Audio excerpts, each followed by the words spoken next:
ஈரோட்டில் கனமழையால் ஆர்ப்பரித்து கொட்டும் தடுப்பணையை சுற்றுலா மையமாக்க வேண்டும் என்று அந்த பகுதி மக்கள் கோரிக்கை விடுத்துள்ளனர். ஈரோடு மாவட்டம் பெருந்துறையில் உருவாகும் பெரும் வெள்ளம் ஓடை நீர் சுமார் 25 கிலோமீட்டர் தூரம் சென்று காவிரி ஆற்றில் கலக்கிறது. இவற்றுடன் சுற்றுவட்டார பகுதிகளில் பெய்யும் மழைநீர் மற்றும் கீழ்பவானி கால்வாயின் கசிவு நீரும் கலந்து வீணாகுவதை கவனத்தில் கொண்டு கடந்த 1964ஆம் ஆண்டு சூரம்பட்டியில் தடுப்பணை கட்டப்பட்டது.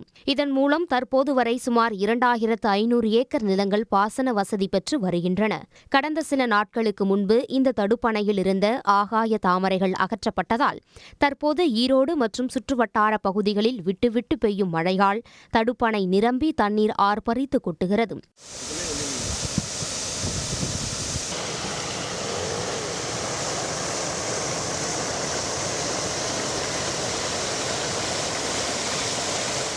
இந்த தடுப்பணையை முறையாக பராமரித்து படகு இல்லம் அமைப்பதுடன் ஓடையில் ஈரோடு நகர் கழிவுகள் கலப்பதை தடுக்க வேண்டும் என்று அப்பகுதி மக்கள் வலியுறுத்தியுள்ளனர். 15 ஆண்டு காலமாக இந்த ஆகாய தாமரை இருந்ததுனால இதை யாருமே சுத்தப்படுத்தாமல் இருந்தாங்க. இப்போ குறுகிய காலத்தில் இதை தூய்மைப்படுத்தி சுத்தப்படுத்திக்கிட்டு இருக்காங்க.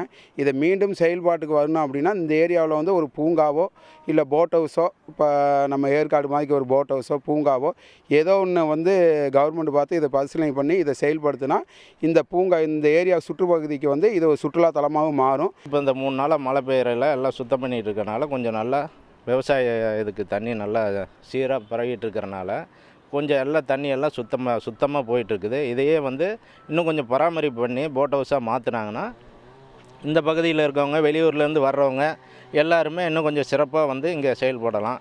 கொஞ்சம் ஈரோட்டுக்கும் இது ஒரு ஏற்காடு மாதிரி இருக்கும். இதனிடையே தடுப்பணையில் இருந்து செல்லும் கால்வாய் தூர்வாரப்பட்டு தயார் நிலையில் உள்ளதால் அடுத்த சில தினங்களில் கால்வாயில் தண்ணீர் திறக்கப்படும் என்று நீர்வளத்துறை அதிகாரிகள் தெரிவித்துள்ளனர். சன் நியூஸ் செய்திகளுக்காக செய்தியாளர் குணசேகரன். உடனுக்குடன் செய்திகளை தெரிந்து கொள்ள சன் நியூஸ் பெல் ஐகானை கிளிக் பண்ணுங்க.